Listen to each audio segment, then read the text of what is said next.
Okay. Kainan na. Mga ka-farmer, hapunan na naman. Ayan. Ito yung luto ko mga ka-farmer. Ipapakita ko. Ito yung luto ko kanina na sa unang video nakita ninyo mga ka-farmer. Yan yun.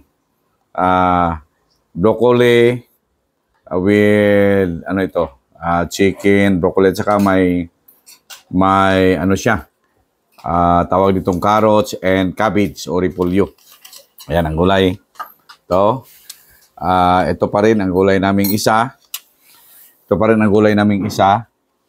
Ito, dahon kangkong mga ka-farmer ito.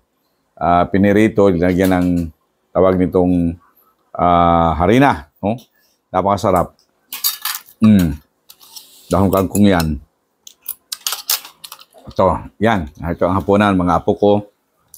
Si Mrs. siya ang cameraman ko. Ngayon mga ka-farmer natin. Okay? Ikot mo, ipakita yung ulam natin na yang luto. Masarap. Okay?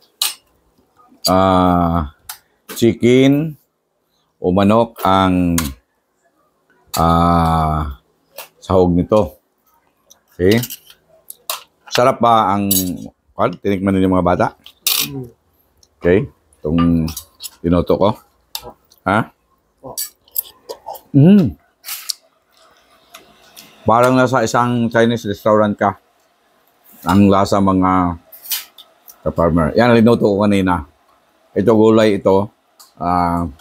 Kaninang tanghali. Pero pwede pa. Sayang naman. Di ba? Kaya kainin pa rin ito. Sayang ito mga farmer. Okay? Gulay. Ayan. Yan, kasama ko aking mga apo. Si Ezekiel, Kel, backward.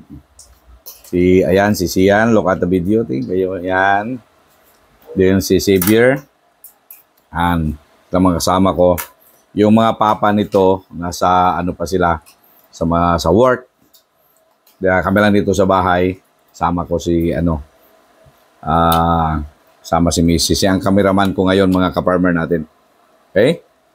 Ito. Ang hapunan na inyong ka-farmer. Napakasimpleng kainan namin.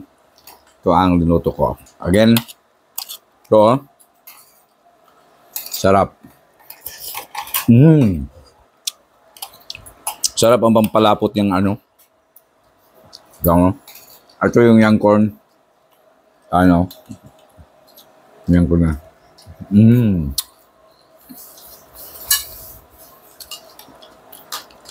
Okay. Isda kami. Kunting isda mga ka-farmer. Ayan. Ito lang. Happy na kami dito sa ganitong kainan mga ka-farmer natin. So, sundan ninyo ang ating mga videos. Mga ka-farmer, dito ako sa aking munting tahanan. Nakababa kasi. Bukas balik kami sa bundok. Sa aming farming area. Okay? At saka may content o video na naman tayo doon mga farmer. Thank you so much for watching. Please like, share, and follow my video, my page. Thank you so much again. Thank you.